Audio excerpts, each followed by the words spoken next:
दर्शकहरू नमस्कार। यो जो तीनकुटेमा चैत्र 16 गते हैन, जो चैत्र 16 गते जो आन्दोलन भएको छ, यसमा जो पत्रकारहरू मारिएका छन् र जो घर तोडफोड भएको छ, चाहे राजावादी हो, चाहे माओवादी, चाहे जेवादी, चाहे सरकारवादी, यो बडा निन्दनीय कार्य छ। अब यो राजा ल्याउने भन्ने कुरा पनि के हो त भन्दा यो राजाले पनि यस्तै अहिलेकाले जस्तो गरे त्यस्तै गरेर फालिएको हो।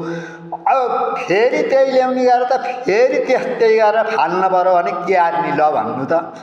बरु यो हर्क सम्पाङले राजै बनाउने भए मलाई बनाऊ भने हैन, अथवा व्यवस्था जो ल्याउने भए बरु अर्को विकल्प हुने। यी पहिलाका भएका जतिलाई त नदिने मेरो विचारमा, कसैलाई पनि, चाहे राजावादी होस्, चाहे माओवादी, चाहे गणतन्त्र।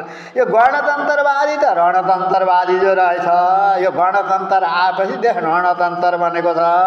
त्यसकारण बरु नयाँ विकल्प खोज्ने, बरु नयाँ शक्तिलाई खोज्ने अथवा अर्को कुनै विकल्प खोज्ने। यो एकचोटि प्रयोगबाट फालिएका शक्तिहरूलाई हामीले राज्य सञ्चालन गर्ने अनुमति नदिने तपाईँ हामी जनताहरूले। हस्त है, धन्यवाद, नमस्कार। म हरिनारायण सापकोटा।